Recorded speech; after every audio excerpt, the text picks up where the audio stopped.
Folks, it's that time of year again. Time where everybody frantically starts buying stuff for the holiday season. I know it seems a little early, but it's going to sneak up on you. Well, here at NonPro, we've got your back. We're going to give you a holiday buying guide for all the latest awesome things in video games.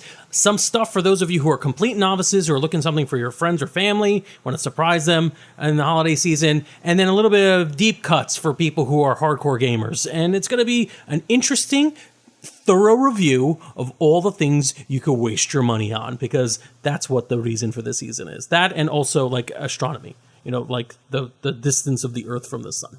Oh, those are the two reasons for the season. I was going to say snow, but that makes more sense. There's also like weather patterns, other reason for the season. There are some religious significance. There are multiple reasons for this season, but we're going to concentrate on the one that involves Filthy Luca, which is not the name of any of the games we're going to review. I'm not sure. So I'm a little bit more clueless than you guys. So I'm going to ask you guys a lot of feedback and give me some ideas of what you're thinking. I'm here with Al, James, Hope, and Matt. Frank and Pete are going to be here as well, trying to ask the important questions like, will it microwave? Will it blend? Will it blend? All right, so first of all, number one, to play all these wonderful video games, you need to have a console that's powerful enough to run them. I've tried shoving Xbox One discs into my NES, and it just leaves a bloody mess of my knuckles. What are the big systems this year? I mean, the biggest system to talk about is the Switch. Also the littlest. I'm sorry. I apologize immediately. Yeah. It's exciting. Nintendo's back on top this year. It released the Switch earlier this year. It's a semi-portable / home console that you can take on the road, on the go, and hook up to your TV, which is really exciting. It's cool. It's great for the kids. It's great for long car rides. It's great at home.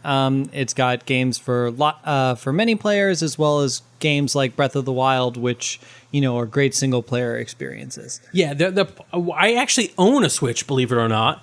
I find that quite shocking because, I know people are very into my personal life. It's a cool party game. I enjoy playing it with lots of other people. That's a big fun aspect of it. I really don't have the bandwidth to have portables and home consoles anymore. So this kind of is a nice little niche. My one issue with it would be like if you're in a multi-kid family and everybody has their own Switch, it seems a little crazy, except price point isn't that off from like a high-end portable. It's a little bit more pricey, but you get a lot more bang for the buck. Yeah, I mean, look, if I have 6 kids, I'm probably not buying each one a Switch.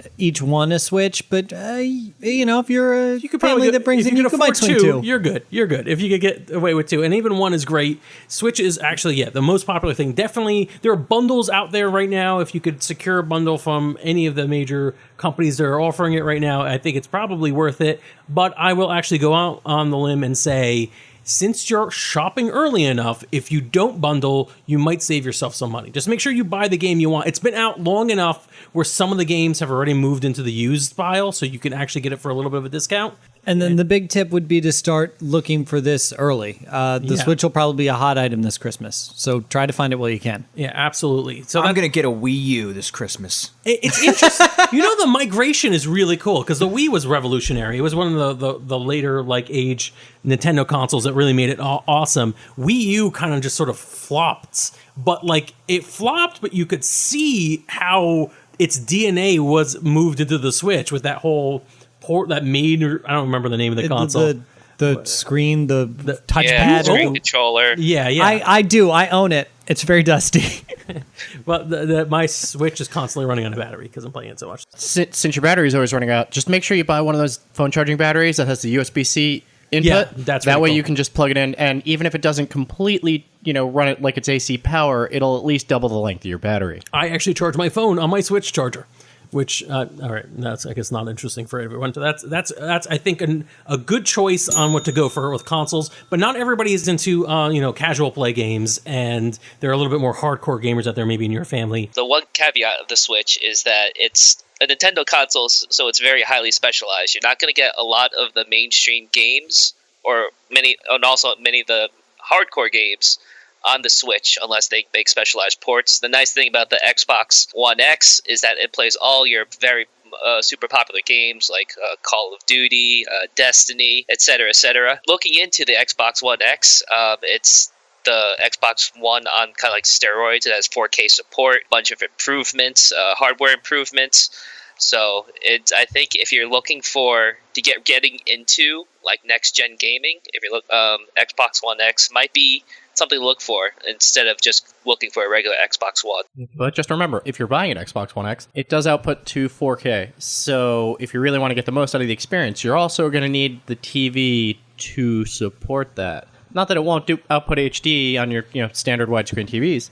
You're paying for it. Yeah, it will be a little bit of an investment if you don't have a 4K TV. So if I just have my regular HD TV, that like there's no reason for me to get a 4K machine since I'm at no point benefiting from that. Future-proofing. If you think you might be upgrading, and if you feel like you're going to be dipping your feet into the hardcore, or if you're, again, the first part of this podcast is for like, entry-level people. Right. If you're shopping for somebody who is very much into this kind of stuff, that is a wonderful splurge gift. That is something that's like super impressive. If you have the choice, you might as well go for the best one because, like Frank said, it'll still work on an HDTV, and you have a little bit of security in case if you or whoever you're getting this for decides to upgrade, you're already all set. Here's a question I have. There are a couple of Xboxes on the market. I'm an uninformed parent. How do I know which one is which? So the Xbox One X is the high-end version, but there's a new slim Xbox out right now. What if I don't want to spend the full money on the 4K? I definitely think that's where you go, right? You go with the Xbox One slim version. That's you're getting all the updates,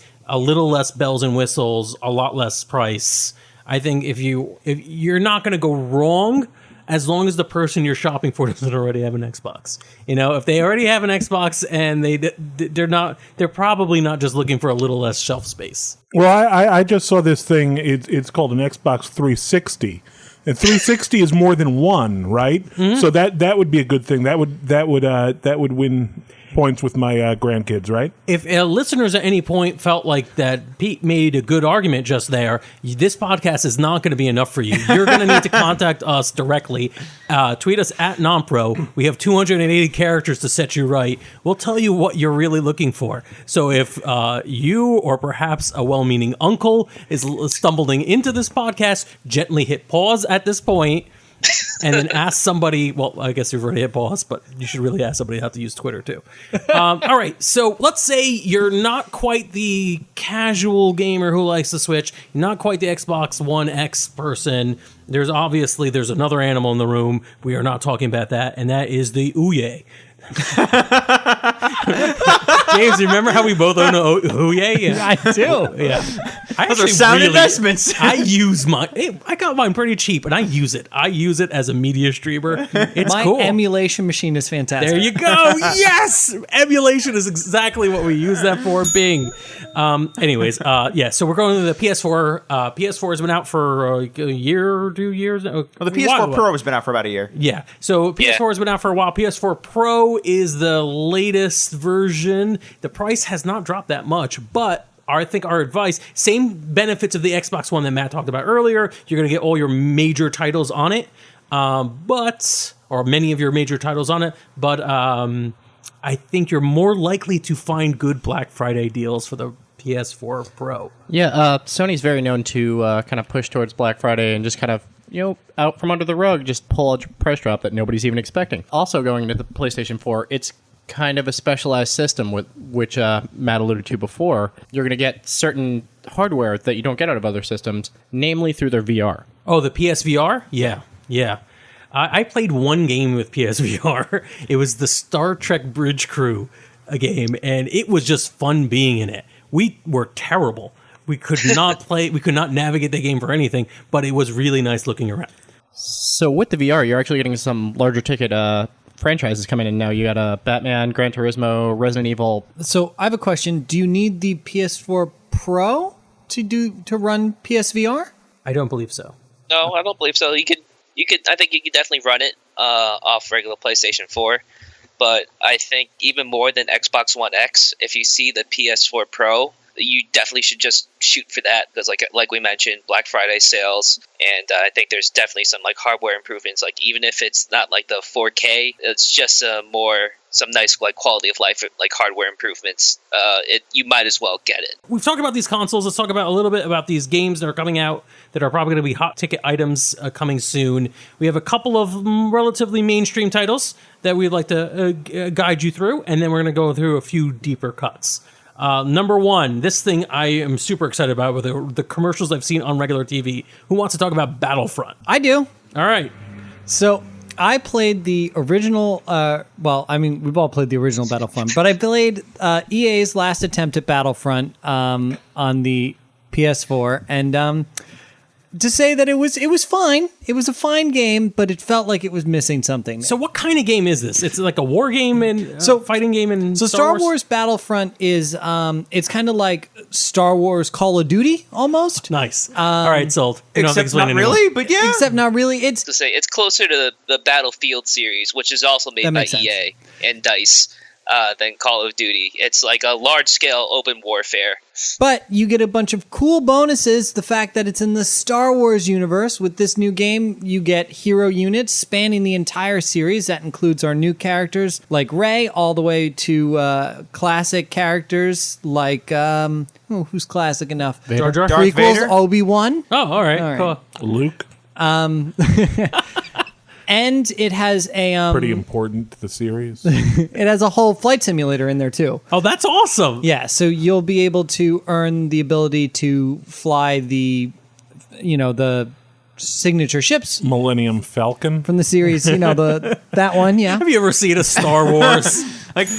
All right, I'm definitely in favor of Battlefront. What else is there? There's some interesting things going on. Oh, wait. Before you move on from Battlefront, you were sort of explaining Battlefront 1. The problem with Battlefront 1, the big one, was there was no game. There was no story mode. There was no story mode. Just a multiplayer game. So this game moves to fix that with a canon story about an Imperial officer that's going to span from Return of the Jedi to The Force Awakens. And it looks darn awesome. It does. It looks really good. All right, that sounds awesome. I'm in favor of Battlefront 2. Electric Boogaloo. Battlefront 2 Electric Boogaloo. Yes. Do not be disturbed or If you find a great deal on Battlefront, Walk away. walk away. You want Battlefront 2. All right, we've got Zelda and Final Fantasy. I know those are titles that have They're been out doing for a a while. crossover? Not quite. So both of these games, having come out months ago, seem like everybody's played them and they're gone. But both companies, Square and Nintendo, are putting a lot into their downloadable content for games. So by chance you miss these games or you are hoping for a new breath in there, you can pay for what we call a season pass, or if not, go back and buy a complete version of the game, which includes all of the downloadable content, and literally get vastly expanded content, which is coming out now for each game. So for newbies, because they may be still listening at this part of the podcast, that's basically you bought the game, you already own it, but you could actually pay more and actually get more content that you download off the internet. Correct, yes. All right. But you do need the original game.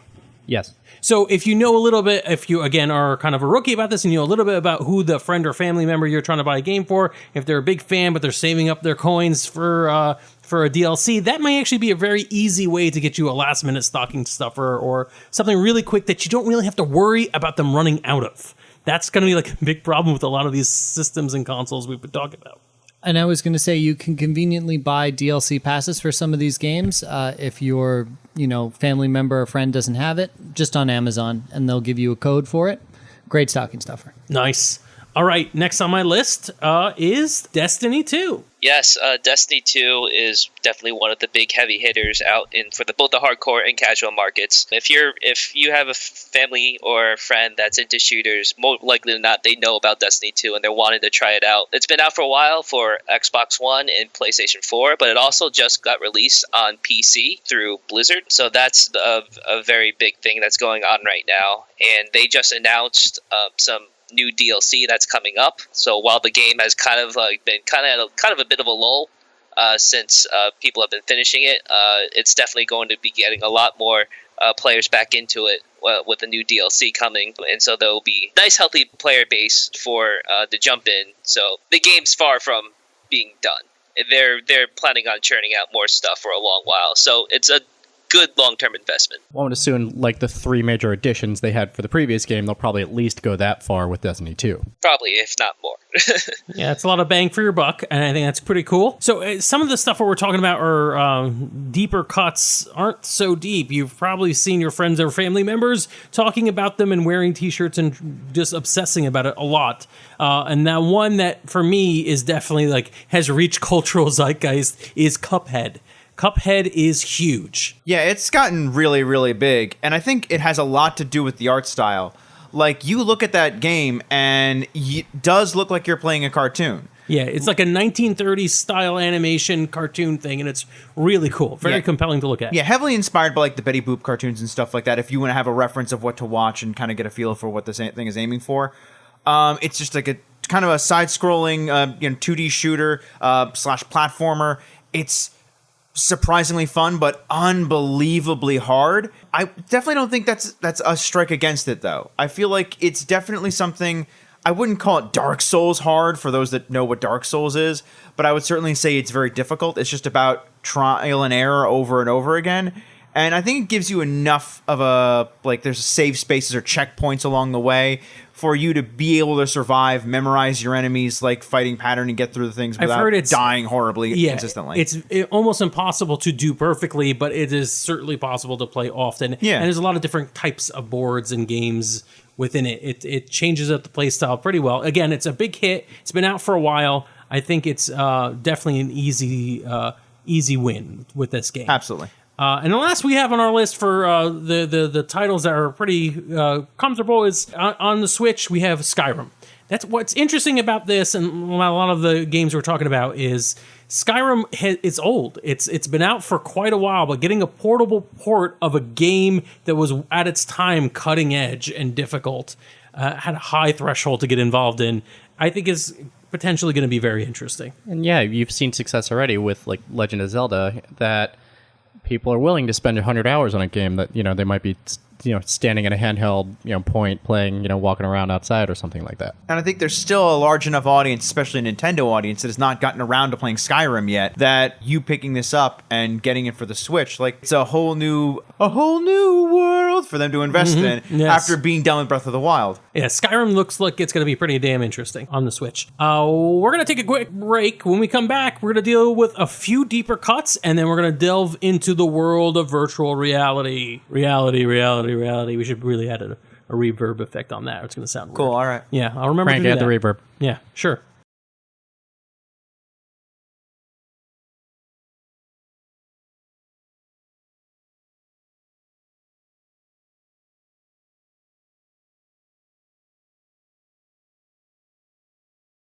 All right, back now for a couple of deeper cuts. All right, these are games I know nothing about, which is saying a lot. First on our list, Evil Within 2. Also Electric Boogaloo. Also an Electric Boogaloo, stop yeah. doing that. I was not a huge fan of the first one. What is the first one? Well, the first one's a survival horror game, and I like the second one a lot more because it does away with a lot of the subterfuge or attempts of subterfuge that happened in the first one, where it's very clear from the beginning, like, hey, I'm a guy that's going in and diving into another person's brain, and that person's brain is filled with horrible things that are probably going to kill me. And it's very much just about, like, you surviving this weird network of humans that have all gotten together inside this kind of VR thing they plug themselves into, and this sort of nightmarescape that they're kind of dealing with, which does unfortunately often mean that you're going to be dealing with Homestead with zombies, but nonetheless, it's still really cool. And there are monsters that are of nightmares, as you would imagine, because they're coming literally from truly frightening. It sounds like Yeah. Second Life, the video game. Wait. No, but yes. So what's some of the most fun you've had with this game? I would definitely say, like, I like the crafting system in this game, which isn't... Nothing says survival horror like crafting. Well, unfortunately, that's true. A lot of survival horror games these days are all about the crafting and having limited amount of resources and able to more or less make the weapons and ammo that I need. It's as if survival horror games were designed by and for office managers. I don't know if I have enough paper clips to make it through the end of the quarter. There you go. It's very disturbing. But beyond that, I also like that it isn't just an open world game. It allows me to have some open world breaks, but also will give me some moments when I can just have linear storytelling and I just go through a level that's just straightforward and I'm fighting off monsters or running away from monsters.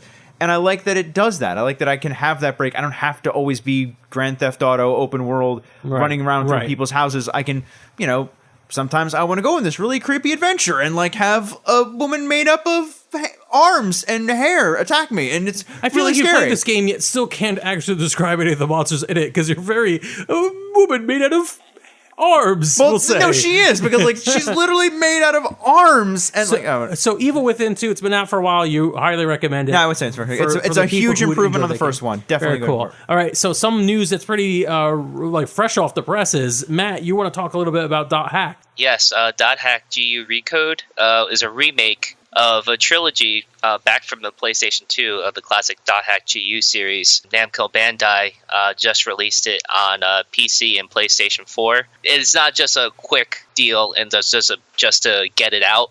They put a lot of effort. They redid all the graphics. They redid the cinematics. They added a whole bunch of quality of life improvements that they didn't have back during the PS2 days. So it's more easier and fun to play, and they even added a new chapter, so it's now a 4 chapter game instead of 3. Dot Hack is kind of like a very I'd say it's one of the more obscure RPG series, especially since but it's really unique in the fact that it kind of emulates MMOs like World of Warcraft, and even it's fun to take a look back and see what they predicted and got right in terms of how MMOs operate. So if you're looking for a game that you might have missed, or even if you haven't even heard of it, and you're looking for a JRPG, definitely check this one out. And for those that aren't aware, Dot Hack is a series that's about a person playing a video game. So when Matt's talking about being in an MMO, that's kind of what this is. It's before MMOs got really popular. It was basically about a game where you pretended to be a person that was playing an MMO. So you're playing a character, Oh my god! It's snake swallowing its own tail. God, it's Inception. You have a fake computer with a fake desktop and fake internet forms. Yep. But you have to play this on a real computer. Yes. Or console. Very, very interesting. My brain. All right, sounds good. Have you gotten a chance to play it yet? I haven't had a chance yet. Just reading impressions. Fans of the series are definitely loving it, and people that are just finding it out are being pleasantly surprised and kind of regretting missing it out in the first time. So people seem to be having fun. Very cool. Very cool. All right, next on our that hurt my brain. Is there a new version of Paperboy coming out? Possibly in the form of Xenoblade. Who wants to walk us through Xenoblade Paperboy Edition? So yeah, Xenoblade Chronicles 2, despite being the second game in the series, is going to be the first huge outing from the Switch of having a true JRPG. Cool. So any fans of the genre will have the chance to finally whet their appetite through the Switch now. All right, very nice. So we got a little bit of JRPG action in our deep cuts. Is it that RPGs aren't the most popular format of video game out there in the world? They're getting there, but they've always struggled. They always have. Particularly in the American market, right? The JRPG, the Japanese RPG, is a big thing, obviously, overseas, but maybe not so much here. Where overseas? Overseas in Japan. Oh, that would explain the JRPG. Got it. JRPG, yeah. Nice. Yeah. Uh-huh. Speaking of VR, we're speaking of VR. So VR is eternally on the edge of breaking through and being relevant in every case. There's a lot of cool VR titles out now for the PlayStation VR we brought up briefly earlier,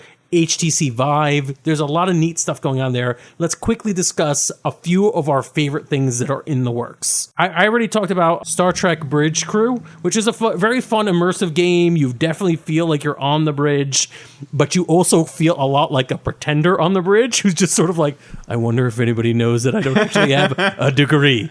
That's how I feel. If you're okay with that and pressing that one control button that lets you see outside the spaceship the entire time, you're going to have a ball. That's an awesome game. I'm excited. Star Wars Battlefront 2 will have a VR element in the to flight it. sim? I don't know. We don't know much about it yet, but it's a first-person VR element that's going to be packaged with the game. Pope, do we actually have some info? Yeah, it's an X-Wing VR mission. Oh, yes! All right. Nice. That's sweet. I don't know why it's cooler for an X-Wing. I think it's because of the helmets. Yeah, 100%. The helmets. Yeah, I think the helmets make me feel like, yep, they're in a VR system right there. I like that. I like that a lot. Doom VR is supposed to be amazing. And Doom was a game when I originally played it on my PC back in the day, like lights out, right up close to the monitor, my sound blaster blasting. That was very immersive and frightening. If there was ever creaks in the basement, I freaked out. So having a VR experience for that game, hell yes. Actually, that goes completely full circle for me because I remember being on the New Jersey boardwalk when I was very young, probably not even a teenager. They actually had one of those like VR pod setups where like you had to stand in a circle and you had like bars around you and you had this big clunky helmet on and you had to turn around with the two controllers. And I played Doom in VR. Oh, really? Yeah. So this is that's really cool.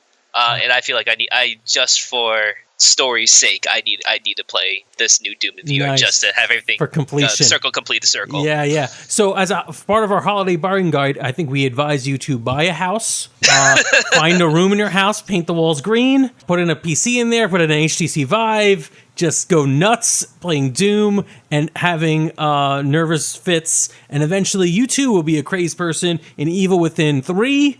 And then eventually someone will have to dot hack into the game you're playing until eventually they will rescue you through Cuphead's Zelda Mario.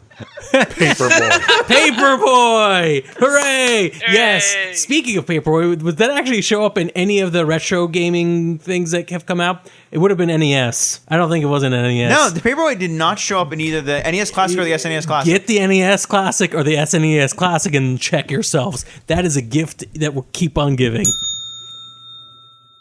I have Paperboy if you want it, Frank. I mean, just... Nope. Okay. Paperboy All right. is useless without the handlebar controllers. Yeah, it's not really VR unless you have the handlebar controllers. This has been a non-productive media presentation. Executive producer Frank Hablawi. This program and many others like it on the Non-Productive Network is distributed under a Creative Commons Attribution Non-Commercial No Derivatives license. Please share it, but ask before trying to change it or sell it. For more information, visit non-productive.com.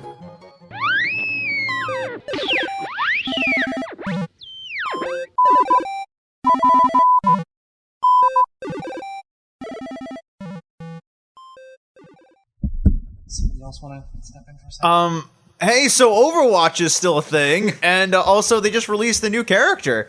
So for those of you that haven't actually ever tried Overwatch, We're not live. You don't have to. Yeah, you don't have to fill for time. Okay, never mind. Pope said this, and I went for it. I'm sorry. Pope's never right. Nice job. This is just for Matt, but I played that game, Matt. I played Doki Doki, whatever. Oh, Yeah. did you beat it, or or how far did you get? No, I beat it. Oh, I beat it. Two Doki Doki Panic? Yeah. Yeah, I beat it. You made some really good friends, huh? Oh my god. I'm glad there's that warning there. Yeah, we have sometime we'll have to discuss it. So definitely shoot. me a Yeah, I message don't sometime. want to discuss it too much because I almost want all of these people to play it. Oh no, we definitely no. Oh. Like this is perfect for our non-pro stream. I will do this. yes. I don't know what this is, but I will do it. Oh man, yeah, no, totally. This we would doing be this? totally for a non-pro What kind of stream. game is this? It's a dating sim. Oh, okay. All right, cool. Let's do this. That's all it took for Al. Oh, after I was like, anime lady dating sim? I'm in. Well, it's very different than Dream Daddy. James, your mic technique is garbage. I'm sorry. What's wrong? Why are you doing this? There's no need. You say the game is Doki Doki Panic? No. No, Doki Doki. You Library. fool! Literature club. No, That was I me. like, I know Doki. Literature I've heard of Club. Doki Panic. No, What is Doki Doki. Panic? That's the Doki game Doki that became Doki. Super Mario 2. I was gonna say it's Doki Doki Panic is It's Super Mario 2. yeah. No, Doki Wow. Doki Literature Club is the name of the This game. part we're all barely on mic is definitely going to go into the show. All right, man. And the, Nice. the best thing is it's free. Oh, really? It is entirely free. Yeah, it's Oh free. man, we got to do that. We got to check that out. All right, it's on my list.